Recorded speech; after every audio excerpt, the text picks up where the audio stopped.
માણસને માણસ સાથે ફાવતું નથી અને માણસ વિના ગમતું નથી.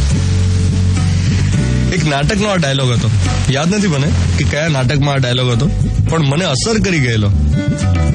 માણસને માણસ સાથે ફાવતું નથી અને માણસ વિના ગમતું નથી. આપણે ખરેખર કેવા વિરોધાભાસમાંથી પસાર થતા હોઈએ છીએ. ક્યારેક એમ થાય કે એકાંત જોઈએ અને ક્યારેક એમ થાય કે લોકો જોઈએ, લોકોનો સાથ જોઈએ.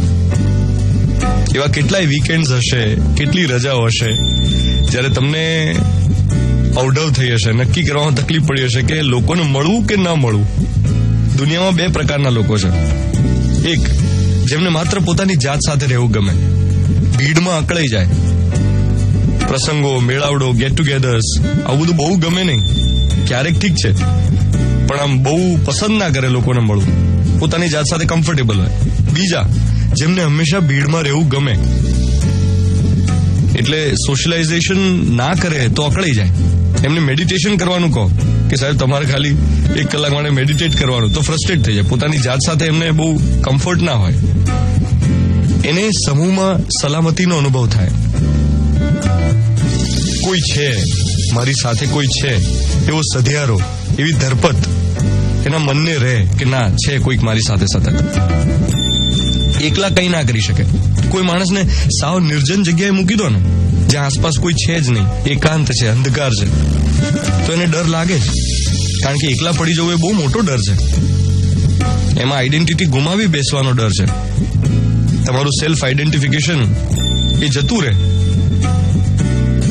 અને આ સેલ્ફ આઈડેન્ટિફિકેશનના ચક્કરમાં તો સોશિયલ મીડિયા બહુ ફૂલ્યું ફાલ્યું છે. બધાને સાબિત કરવું છે કે હું છું, હું આ દુનિયામાં હાજર છું અને હું કંઈ જ છું. વર્ચ્યુઅલ વર્લ્ડમાં પોતાના અસ્તિત્વની લડાઈ લડે છે બધા. હું કંઈક બોલી શકું છું, હું કંઈક કરી શકું છું, મારું એક્ઝિસ્ટન્સ આ છે, આ મારું એક્સપ્રેશન છે. દરેક વ્યક્તિ કંઈક ને કંઈક સાબિત કરવા મથે છે.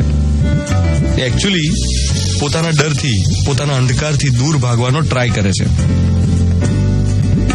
આજનો મોર્નિંગ મંત્ર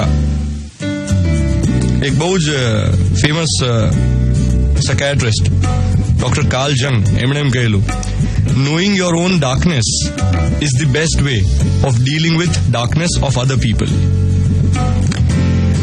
તમારા પોતાના અંધકારને ઓળખવો એ બીજાના અંધકાર સાથે લડવાનો સારામાં સારો રસ્તો છે. 7:15